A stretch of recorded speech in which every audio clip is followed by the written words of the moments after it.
Hey everyone, welcome to this crash course lecture on using your command line. Before we install anything, including Python, it's actually really important to have a very quick overview of how to work at your command line.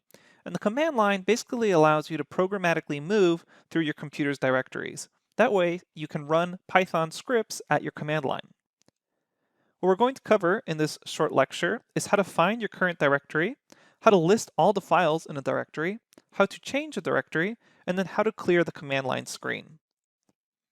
Something you need to understand though is that the commands are going to be slightly different depending on what your operating system is. So for macOS and Linux users, go ahead and jump to this time in the video in order to go through your set of instructions. If you're a Windows user, go ahead and jump to this time stamp at the video to jump to your specific instructions. And then once you've gone through your command line crash course, go ahead and move on to the next lecture. Again, this is just because the commands are slightly different for Linux and macOS users versus Windows users. Okay, go ahead and jump to the correct timestamp and we'll meet back there. Alright, so let's go over the Windows command line operations. At your computer, to find the command prompt, all you need to do is search for the term CMD, and you should be able to find command prompt as the best match. If command prompt doesn't show up when you search CMD, instead just search for the whole phrase, command prompt, and then you should see command prompt desktop app. Once you've opened up your command prompt, you should see something that looks like this. Let's start off by finding out where are we currently located. Basically, what's our current directory? I can use the command line to interact with my computer, but to actually perform those interactions, I need to know where I'm at on my computer. You can think of this as basically programmatically moving around through files and folders on your computer. You can type out CD, hit enter, and this will report back your current directory. Now you'll notice the command prompt actually basically gives you the file path of where you already are, but sometimes if the file path is really long or you're dealing with more complex things like virtual environments or installations, it's always a good idea to check your current directory by typing CD.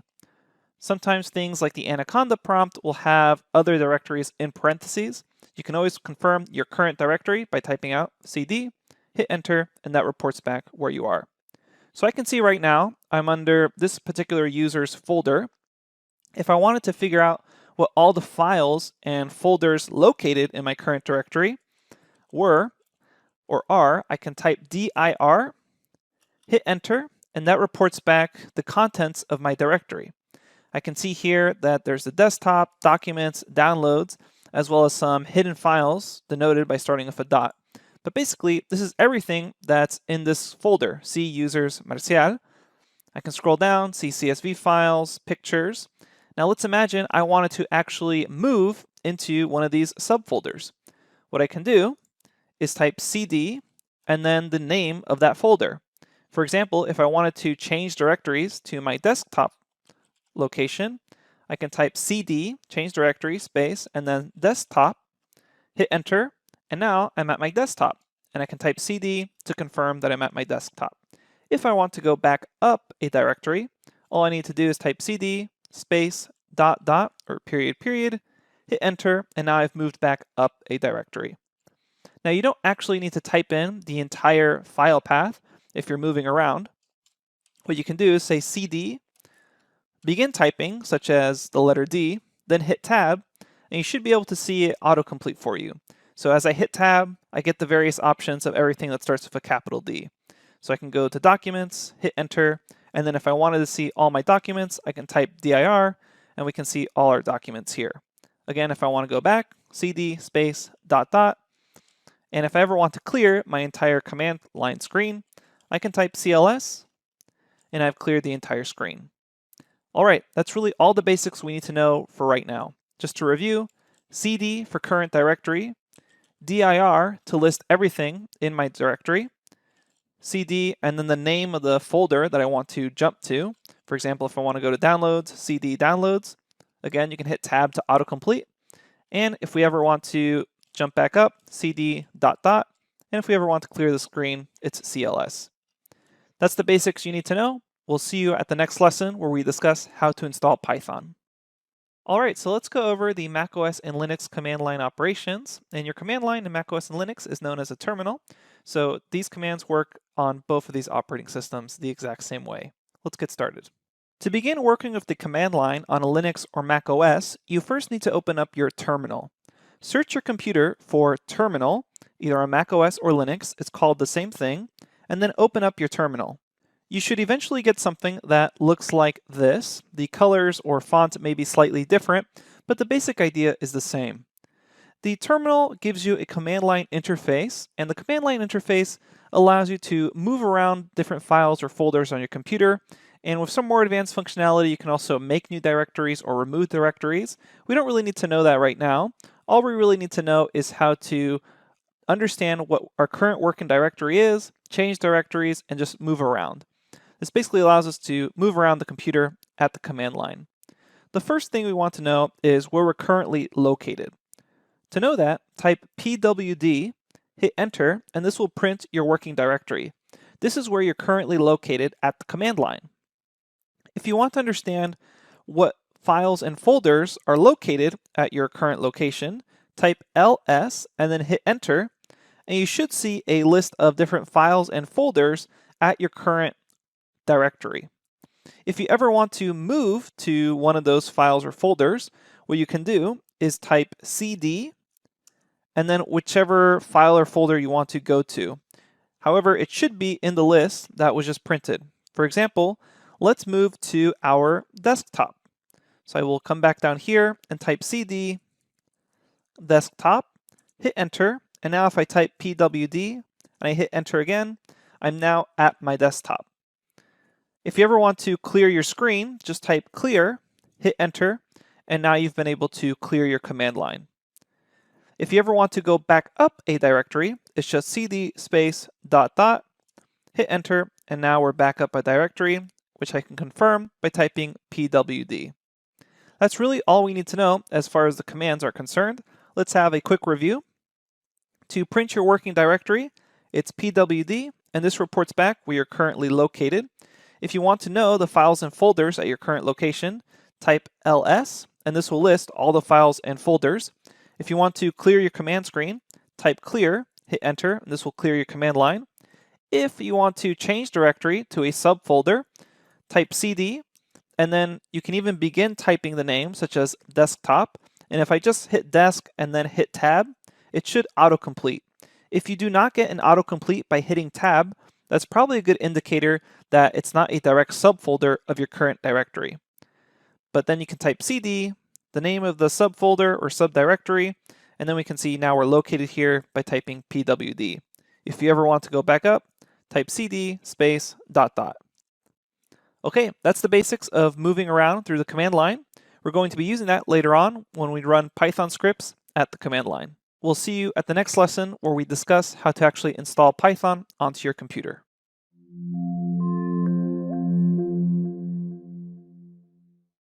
Welcome everyone to this lecture where we're going to walk through the process step by step of installing Python with the free Anaconda distribution.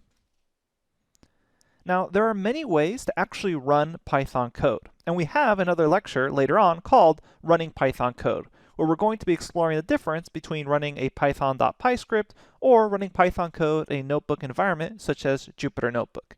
Either way, before we actually learn how to run that Python code, we still need to install Python locally on our computer. So, in this installation lecture, we're going to do the following. First, and the main thing about the lecture, is we'll install Anaconda distribution for Python. The Anaconda distribution is going to install the Python programming language and an easy-to-use development environment and Navigator launch tool. That's why for this course, we choose the Anaconda distribution instead of just going to python.org and only downloading Python. The Anaconda distribution will install the language and a bunch of really useful tools, especially if you're a beginner in programming. Then we're going to briefly run Jupyter Notebook, the development environment we use throughout the course. Keep in mind though, we'll have later lectures that dive much deeper into the details of actually programming and running Python code. This is mainly an installation lecture. After all that, we'll explore these no install online options. So a quick note on these no install options. There are actually now many online, no installation necessary Python environments that can be run directly in the browser. So as long as you have an internet connection, you actually don't need to install anything, you can just visit a website and run Python code. while these are not officially part of the course, because these websites can change and sometimes go from a free plan to a paid plan, we are going to give you a brief tour of these online no-install options at the very end of this installation lecture, just to give you an idea of what's out there. To begin, we're going to install Python with the free individual Anaconda distribution. It's actually free and open source. There's nothing you need to pay for here. And as I mentioned, this distribution includes Python as well as many other useful libraries, including the Jupyter Notebook environment, which is where we do our coding in this particular course. And Anaconda can also be easily installed on any major operating system, Windows, Mac OS, or even Linux. To begin, we have to first go to the downloads website. You can go to www.anaconda.com/downloads, and it should take you to the individual product download page, or you can just do a Google search for Anaconda download, and it should take you to that page as well. I'm going to head over to my browser and go to anaconda.com/downloads, which should redirect me to the individual downloads page.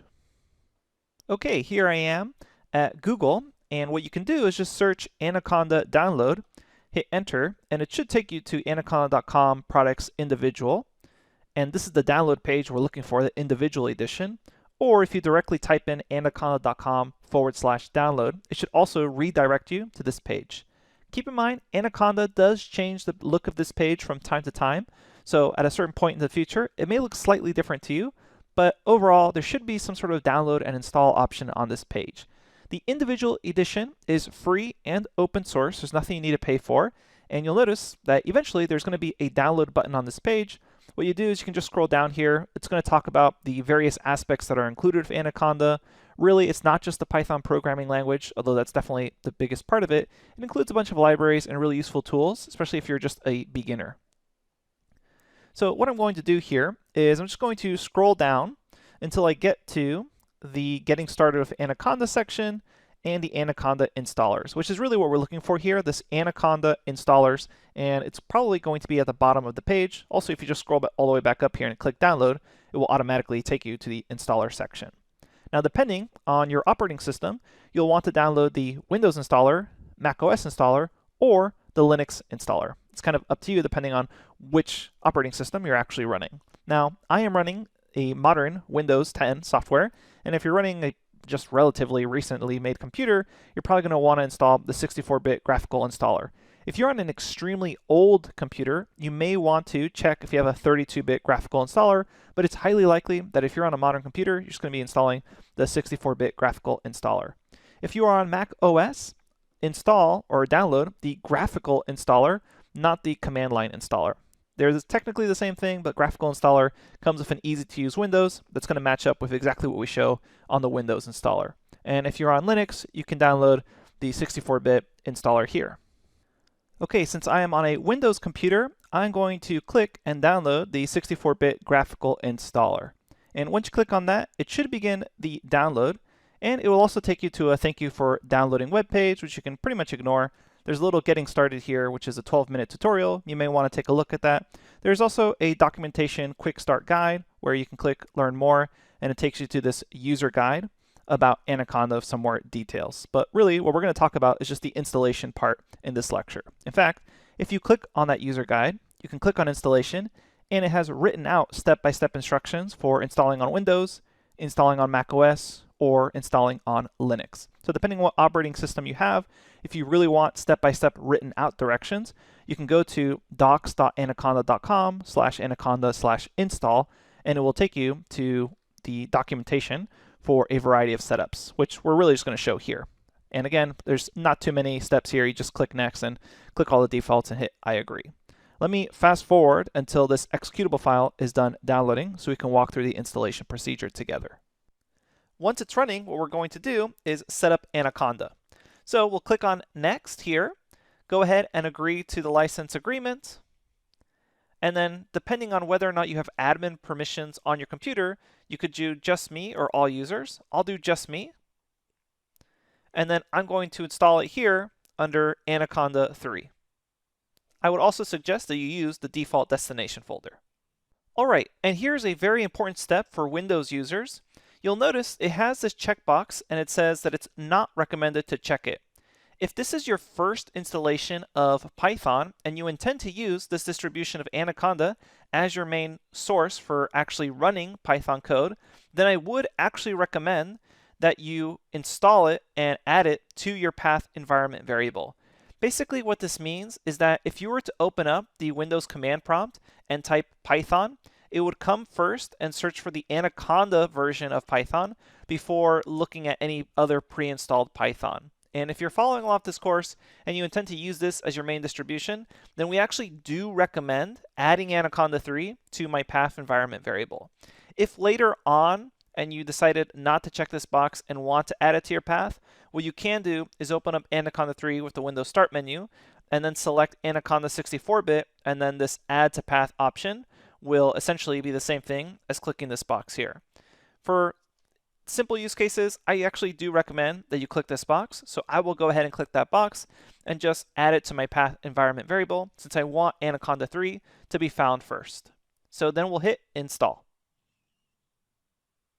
And my Anaconda installation is now complete. So I will go ahead and click next.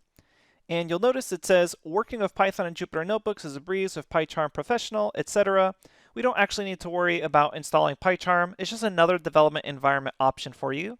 There's pretty much a wider range of environments you can choose from. We'll be using the Anaconda and Jupyter environment just because we feel that is the most accessible to someone learning Python for the first time, and it's free and open source. So we'll go ahead and skip this little kind of advertisement there. And then what we're going to do is we're also just going to skip the tutorial and then skip learning more about Anaconda. Those are actually the first two links that we showed you earlier. And then hit finish, and you should be good to go. Okay, now that we've finished installing Anaconda, let's show you the two ways to run it. One is through the Anaconda Navigator. To do this, search your computer for Anaconda Navigator. So I'm going to search for Anaconda Navigator. So I'm going to open up the Anaconda Navigator app, and you may need to run this as an administrator on some computers, specifically on some work computers, but go ahead and open up and click on Anaconda Navigator in order to run the application. Upon clicking that, you should see it beginning to initialize, and sometimes this takes a while, especially on the first time you're running Anaconda Navigator, so be patient while it loads, but eventually you should see this graphical interface pop up for Anaconda Navigator. Okay, here we are at Anaconda Navigator. It'll ask you whether or not you want to send reports to Anaconda. Feel free to send the reports or not send the reports. I'm just going to hit OK here. And right now it's loading a little bit more content.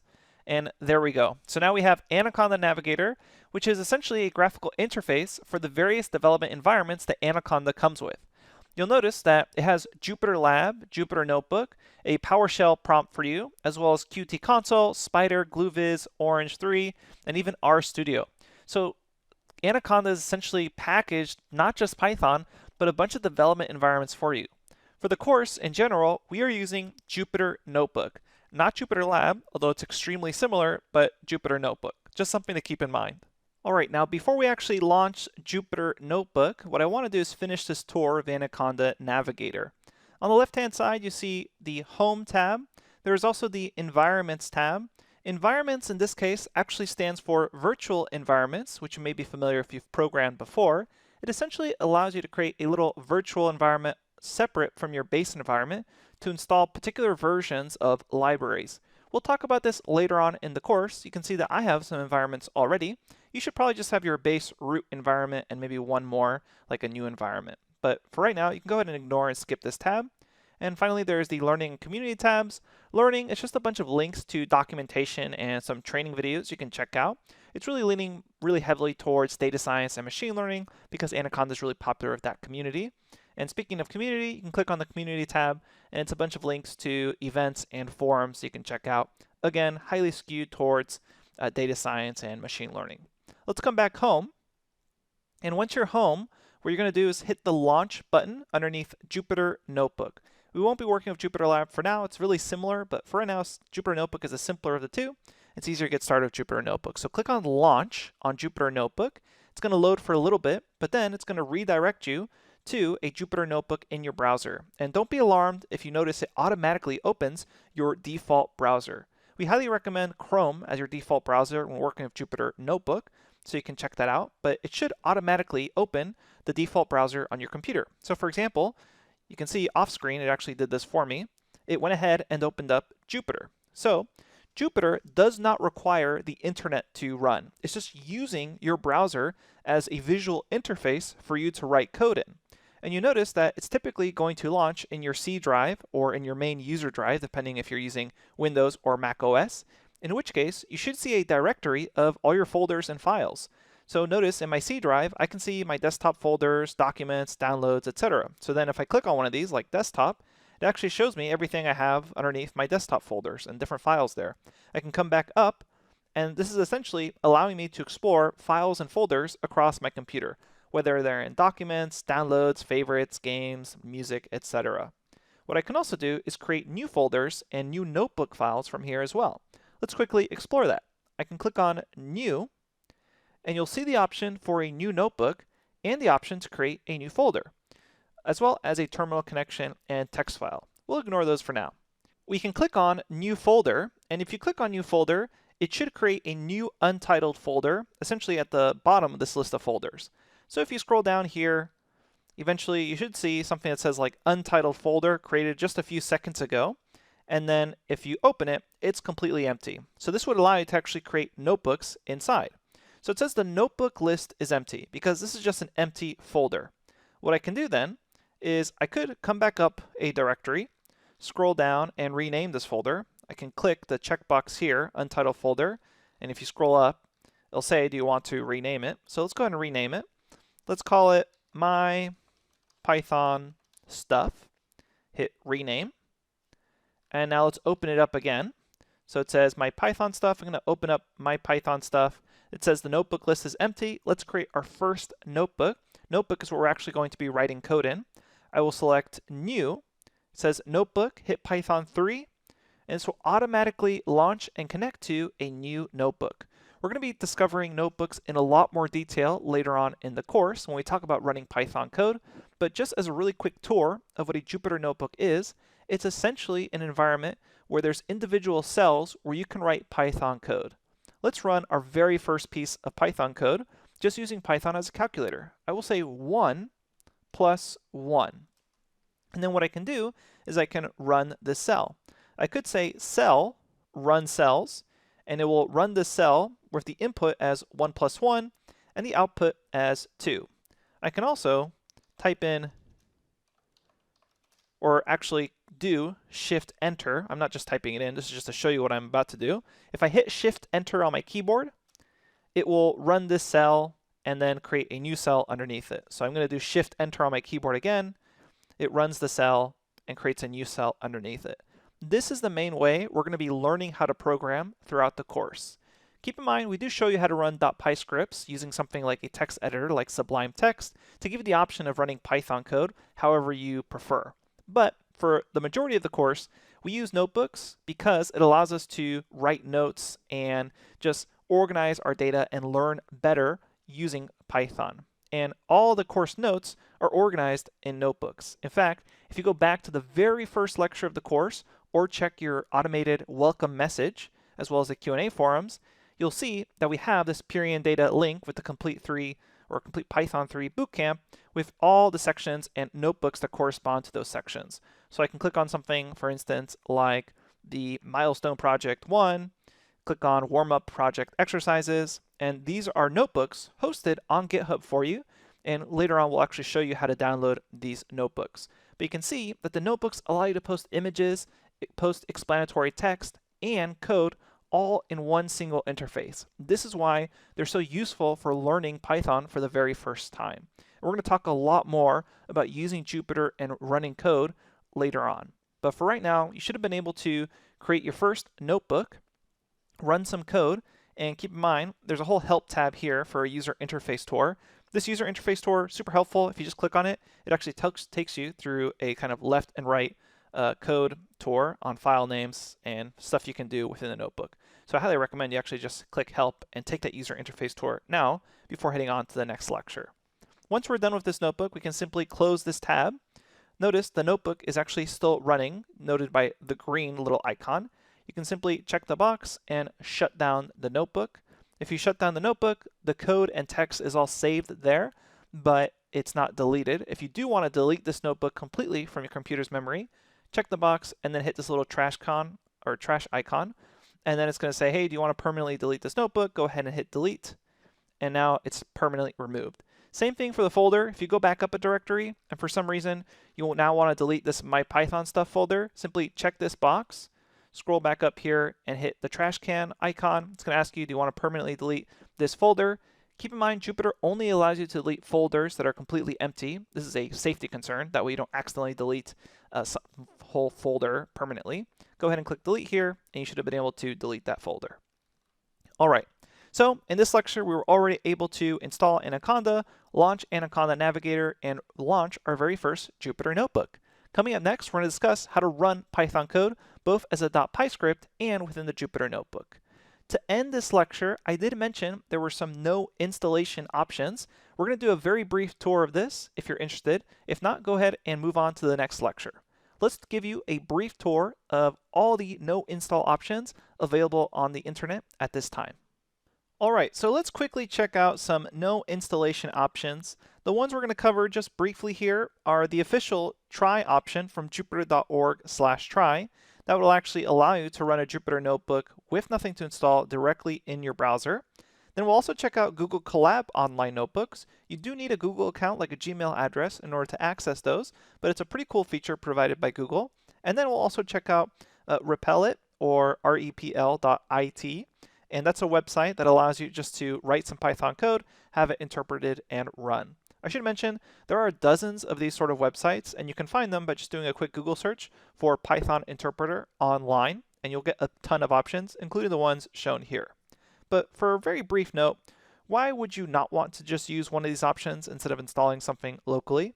For one thing, it can be hard to upload your own code, data, or notebooks on one of these free no installation options. And also, sometimes they have the free tier that doesn't save your code, and then you have to actually pay in order to have your code save and run on their service. So keep that in mind. And then the third thing is, we're not officially supporting any of these no installation options as part of this course, since they could change in the future. All right, I'm going to head over to my browser and just give you a brief tour of these options. Okay, the first option is jupyter.org/try. It's essentially the exact same thing I just showed you locally, but hosted here for free on the cloud. So you can try the classic Python notebook. You can also try it with things like R and JupyterLab to try it out. You click on Try Classic Notebook, and it's going to upload just a temporary instance of a Jupyter Notebook. I actually often use these when I don't want to run Jupyter Notebook locally, and I do want to run just a quick piece of Python code and have this run a temporary cloud-hosted Jupyter Notebook. Nothing you put here is actually going to get saved, so keep that in mind. It's just a temporary notebook being hosted in the cloud.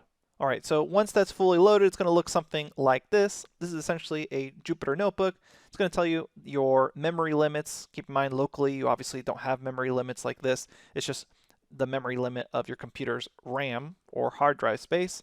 You can just insert a new cell or say insert cell below. Here's the new cell. Type in something like 1 + 1 or print 1 + run, and then run these cells, and you'll get to see the output. And this is jupyter.org/try. Really nice to just quickly run a notebook hosted online. And nothing here is actually going to get saved permanently. You can click save, and it will save your changes, but you can't come back to this website and expect your notebook to be here. Another option for downloading it here is, if I zoom out just a little bit, you can click here on File, Download As. You can download this as a notebook, Markdown, LaTeX, HTML, tons of options here. There's even JavaScript slides, reveal.js if you're familiar with that, but that allows you to download it locally in case you really wanted to save any changes there. Okay, I'm going to close out of this option. Next option is Google Colab Notebooks. This is a free notebook service from Google, really focused on machine learning and data science, and you do need a Gmail account to access this. Go ahead and just Google search Google Colab Notebooks and then go to collab.research.google.com, and you can click on one of these already pre-made notebooks, or you can click on New Notebook, and it takes you to this new Google Colab Notebook. And here, what's really cool, if you have a Gmail account, it will actually save your notebook and you can do things like load up data to a Google Drive. The downside is it's not exactly a Jupyter Notebook, it's kind of a specialized Google version of it, but you can say something like 1 plus 1 here, click run or hit shift enter, and it's going to run that code and then output the results. And actually right now it's connecting and initializing. Now that it's connected, you can see it ran to here, 1 plus 1. You are limited on your RAM and disk space, but there's a paid tier in case you decide to do really huge machine learning or deep learning data sets later on in your Python career. This could be an option for you. Now I'm going to close this one. Last one I want to show you is this Repellent. It's a browser-based IDE. It is collaborative and do have a free tier you can check out. So if you click on Start Coding, you do have to make an account, log in, and sign up. And if you check out the pricing on this, there is a starter edition that's totally free. So if you want, you can use this. It doesn't give you a whole lot of CPU power though compared to something locally, so keep that in mind. And really it's kind of meant for collaborative coding environments. And if you go back here to the Google search of Repellent, you'll notice there's a little Python link here. And you can click here, go to repellent/languages/python3, and you should be able to actually just kind of give it a little test run. So I can do something like print 1 plus 1, hit run here, and it's going to give me the output 2. Again, there's limits here. Nothing's going to get saved unless you make an account, log in. For the best experience with this course, I do recommend that you work with a local installation. It's much easier to follow along that way, but I do want to give you some options in case you're on a computer where for some reason you don't have full admin permissions to install anything. Okay, with that being said, let's move on to the next lecture and really dive into running Python code. I'll see you there.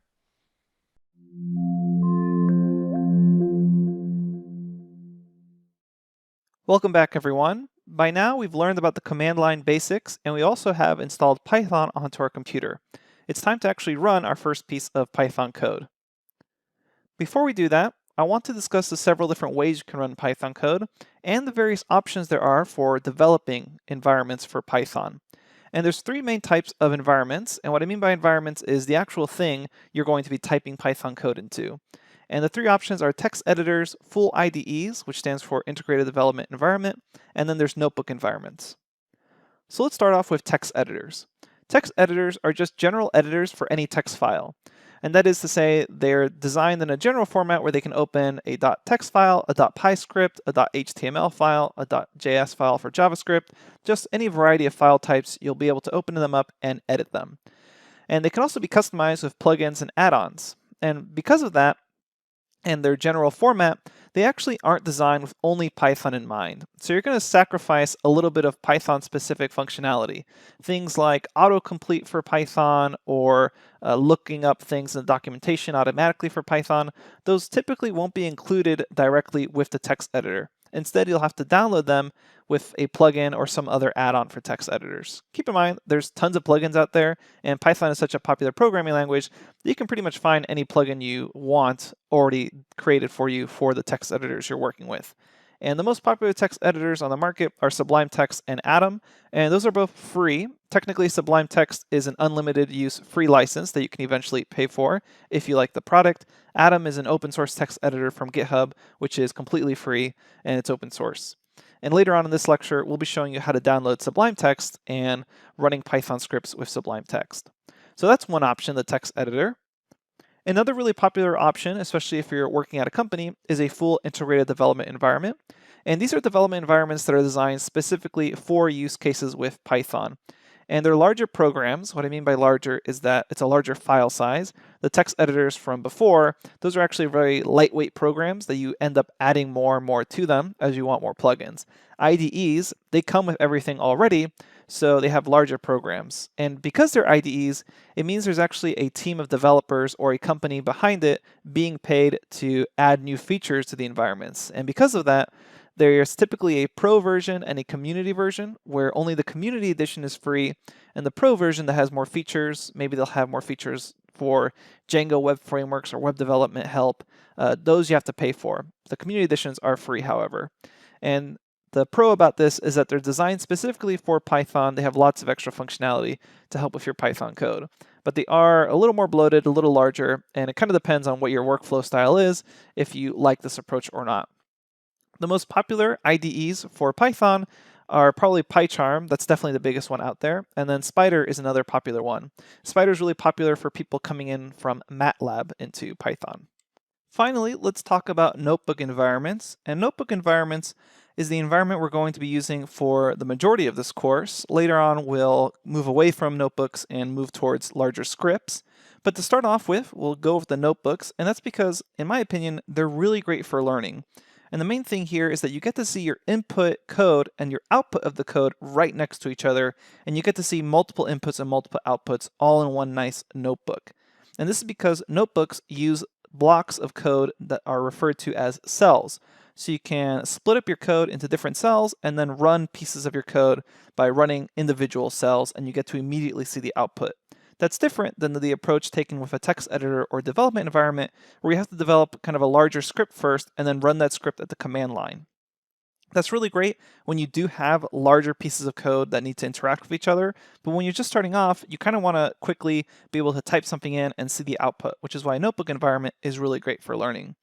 The other things that differentiate a notebook environment is that they support inline markdown notes. So you can write yourself different pieces of notes. So just normal text is what we mean by markdown notes. And actually the notebooks we provide for this course have a lot of explanatory text for you. So you essentially get a book along with the videos that go with this course. And they also support things like visualizations, images, videos, and a lot more. And because they support all these extra things, they actually have their own special file format that are not a .py script. And because of that, typically if you see a .py script on your computer, you can double click on it and some sort of text editor will automatically open the .py script. Because notebooks are able to support all this extra stuff, they have their own notebook format, which is extension .ipynb, that stood for IPython notebook. And because of that special format, you can't actually double click on a notebook file. You need to launch it using the Jupyter Notebook launcher. So the Jupyter Notebook is pretty much the most popular, and it's almost the only notebook environment for Python because of how popular it is. But it's getting more and more popular, especially in fields of data science and machine learning, because you can see visualizations and your code input right next to the output. So we're going to be using that at first to start learning. But the most important note here is that development environments are actually a very personal choice, and it's really highly dependent on your personal preference. So if Python's not your first language and you're already used to using Sublime Text Editor, or maybe you've already used PyCharm at work and you have the pro version there, and you want to prefer to use those development environments, please feel free to do so. All the code we show is going to work in any development environment that you choose. So really, after you see this lecture, choose whichever development environment you prefer. We provide the notes as .ipynb files, but you can easily convert them or download them as HTML files or .py scripts, and all the code we show in the videos runs the same regardless of what environment you're using. Okay, so let's now explore how to run Python code. We're first going to start with an editor, so we'll download the Sublime Text Editor, and we'll show you how you can create a simple .py script and run the file at your command line. Then we're going to show how to run the same code with a Jupyter Notebook. So to do all this, we first need to download Sublime Text Editor. So go to www.sublimetext.com and we'll see you there. All right, here we are at sublimetext.com, and typically it will auto-detect what operating system you're on, and it will have a little button for you saying download for OS, Linux, or Windows. It's a very simple text editor, and it's probably the most popular text editor in the world. And it has a really interesting pricing scheme. It's technically not free, but they give you an unlimited free trial where they will just have a little pop-up every once in a while asking you if you're ready to upgrade to buy it. So again, it's technically not free, but it has an unlimited free trial for the rest of your life. It will just have a little pop-up asking you to purchase the full license. So click here on download and then select the download for your operating system, either OS X, Windows 64-bit, or Linux. So typically what you should do is just go to the home page and then click whatever download that it auto-detected for you. Once you've downloaded it, we'll go ahead and open the Sublime Text Editor. Once you've downloaded and installed Sublime Text, you should be able to search your computer for Sublime Text, click on it, open it up, and it will look something like this. Next, what we're going to do is actually type out some Python code and then save this as a .py script. Go ahead and type print, open and close parentheses, and then in single quotes or double quotes, hello world. And this will be your first Python script. and then select File, Save As. And the reason we're doing that is if you notice, right now, there's no syntax highlighting. That is to say, everything is the same color for this font. So Sublime Text Editor doesn't actually know that this is a Python script. What we want to do is save it as, and we're going to call this file my example. And you'll notice if you click on all files, you have lots of extensions to choose from. We're going to choose to save it as a Python file. So you're going to say my example, save it as a Python file. The other option you can do is just select all files and then say my example and yourself write .py. Either way is fine. Go ahead and save it, making sure it's a .py file. Hit save.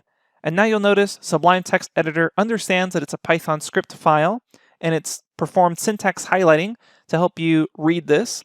Print is a function, hello world is a string. And we're going to be learning a lot more about that and Python in general later on in your training. For now, let's see how to actually run this script. Remember that we've saved it to our desktop, meaning at our command line, we need to change directories to our desktop so we can run this actual .py file.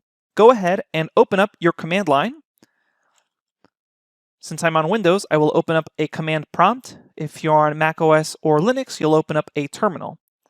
Then you'll want to change directory to your actual desktop or wherever you saved this .py file.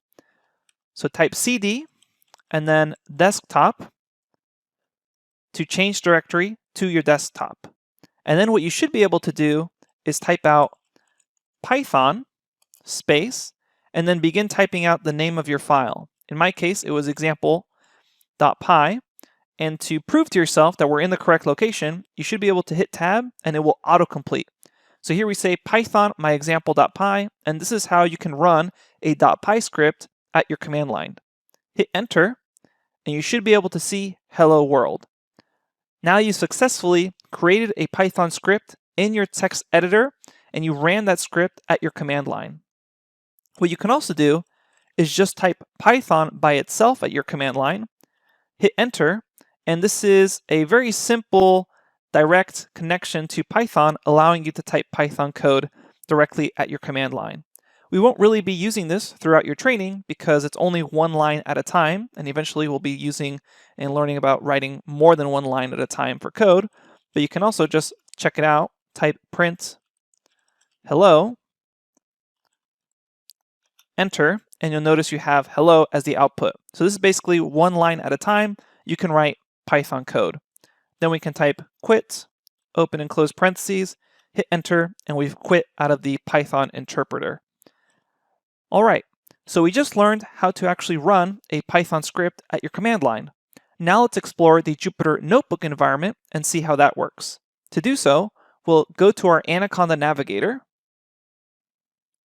So search your computer for Anaconda Navigator, open that up, and then once you've done that, go ahead and launch the Jupyter Notebook. Once you click on that launch button, you should notice that your browser automatically opens up to localhost either 8888 or 8889 or some other series of numbers. Keep in mind that while Jupyter Notebook does operate inside of your browser, it does not require an internet connection. Everything is happening locally. There's no internet connection between Jupyter and some other server somewhere. It just happens to open up and operate in your browser as a convenient graphical interface for you to program in. So once you launch Jupyter Notebook, you'll notice that you can view all the files on your computer. For example, we can click here on the desktop folder, and now I can see that my example.py script we had just created earlier. And using the Jupyter Notebook system, you can actually add on and edit .py files. So for example, we could add on another print statement here, new, and then save this change. So we could say save, and then we could also download or rename the file and a bunch of other stuff. But we're not going to be using Jupyter for this sort of text editing. It's probably better to use Sublime Text Editor, but again, it's personal preference. What we're really going to be using Jupyter for is the notebook system. So you can click here where it says new, and under notebook, you should see Python 3. Sometimes it says conda root or something else, but click on what it says under Notebook. Typically it says Python 3. And then you'll notice that we just started a new notebook. So let's have a quick overview of what this actually is.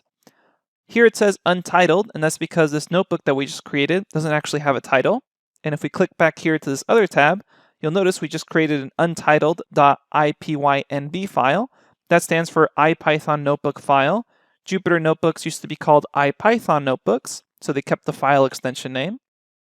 And if we want to change this name, all we have to do is go back to this tab, select untitled, and give our notebook a new name. So we will say my first notebook, hit enter, and we've renamed the notebook as well as the actual file. You'll notice now it says my first notebook.ipython notebook extension. So coming back to this notebook, the notebook uses a cell-based system, meaning you write code in a cell, you run the cell, and then see the actual output right below the cell. So let's try running our simple print statement. Inside of a cell, type print, open close parentheses, hello, and you'll notice that Jupyter auto-completes some things for you, such as quotes or parentheses. And then we can run this cell. So you can click here on the run button, and it will run this cell, and you will see the output directly below. This is a great system for people who are just starting to learn about Python because they can quickly iterate and fix mistakes because they have their code and they can see the output directly. They don't have to be constantly going to the command line and running their scripts. Again, it's definitely a personal preference, but this is a nice feature of the notebook for people that are learning Python. And you'll notice that we automatically create another cell below, which you can type more Python code in. For example, print new. And if you don't want to have to click that run button every time, all you have to do is do Shift Enter, and that will run a cell. Again, that's Shift Enter to run a cell. If you just hit Enter by itself, you'll just create more new lines. So it's Shift Enter to run a cell.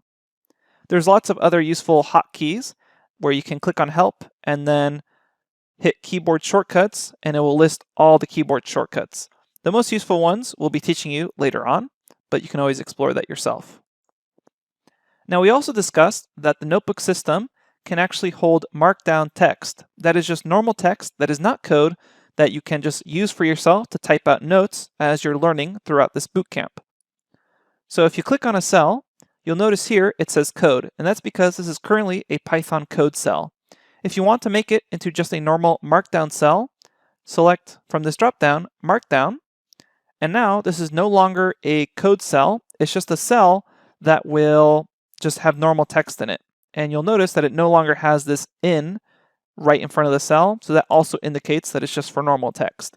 So here you can write yourself just notes that will help you understand, and if you do Shift Enter, it will then display them as just a normal text. So again, this is no longer code, it's just text for yourself. And a lot of the notebooks we provide throughout your training will have markdown text as explanation.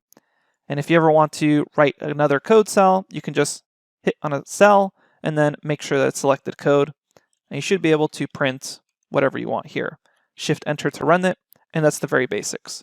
We'll be talking a lot more about notebooks later on throughout your training, but that's really the basics. The last thing I want to note is that this special extension of the notebook file, this .ipynb, means that you actually can't double click on this file on your computer and expect it to open. So let me show you what I mean by that very quickly. You'll notice that if I come to my desktop, I can see here my example.py, and if I double click on this, it will actually open up in whatever default program I have for it, typically Sublime Text Editor or whatever other editors you have on your computer. So you can double click on .py files, edit them, and work with them. However, if you try double clicking on a .ipynb file, you'll end up getting something asking you, how do you want to open this file? Or it will just kind of open up and you'll just see a bunch of scrambled code. That means that you can only open these special notebook files through the Jupyter Notebook system. So you'll have to open up Anaconda Navigator, launch a Jupyter Notebook, and then actually find it throughout your computer and click on it. All right, that's the very basics of running Python code. It's time to actually learn Python.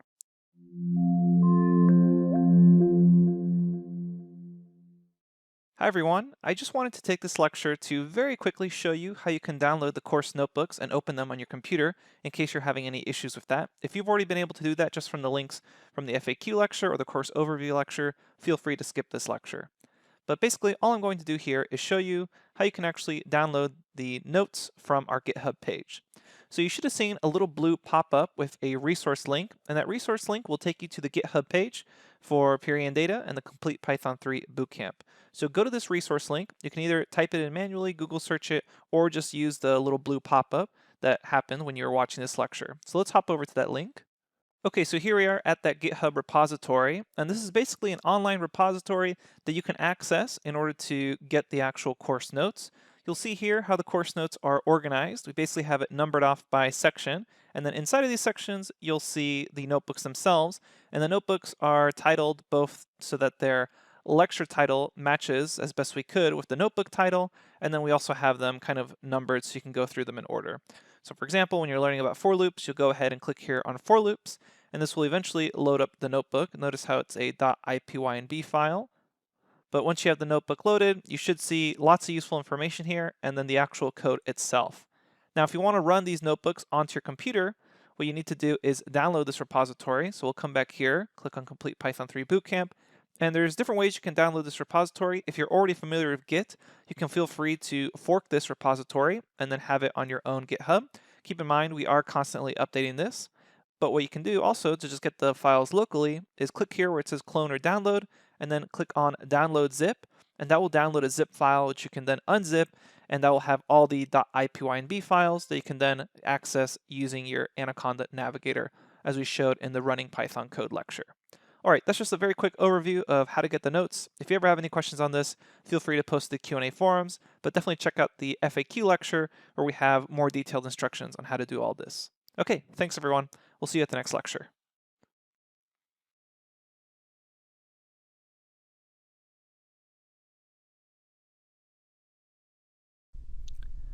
Hello everyone, and welcome to the Git and GitHub overview lecture. So in this lecture, we'll just get a quick overview on Git and GitHub in general. So what is Git, G-I-T? Git is a free and open source distributed version control system, and it can handle everything from just a small project to a really large one pretty well. So you can go ahead and go to git-scm.com to learn more about Git, and you can try it in your browser for free by clicking this try Git link on the Git page here, and it'll take you to this link at try.github.io, and it'll teach you Git pretty quickly in your browser. So it's actually a really useful tool. So what kind of companies are using Git, this version control system? Pretty much all major companies, such as Google, Facebook, Microsoft, Twitter, LinkedIn, etc. There's a whole list of companies. Many companies use Git. And you might be wondering, what's the difference between Git and GitHub? So GitHub is a web page where you can publish your Git repositories and collaborate with other people. So as I mentioned before, Git's a version control system. So it basically has a series of snapshots of your code, which are known as commits. And as you see the path of the snapshots, you can check what order they're created in. So can you use Git without GitHub is another question people ask. And yes, so Git runs locally if you don't use GitHub. An alternative to GitHub might be using Git with your files and then hosting them on Dropbox. But GitHub is the de facto and most popular streamlined service that's designed especially for Git. So I encourage you to make your own GitHub account and check it out. I have my own GitHub account, and that's where I commit the repositories for the notebooks, and that's how you're able to view them. It's because I'm pushing them to GitHub. If you're interested in working how GitHub works, you can go to guides.github.com/activities/hello world. Again, this link is in the lecture text. And you can check out their Hello World document. It's all in browser, so again, you don't need to download anything. You can just check it out all there. And then another great website for learning Git in general, just Git Git, is gitimmersion.com. And it works for both Mac and Windows.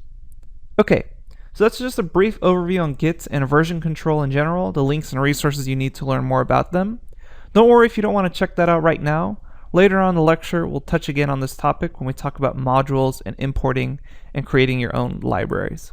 All right, that's it for this lecture. Up next, we'll finally get started with Python object and data structure basics. Thanks, and I'll see you at the next lecture.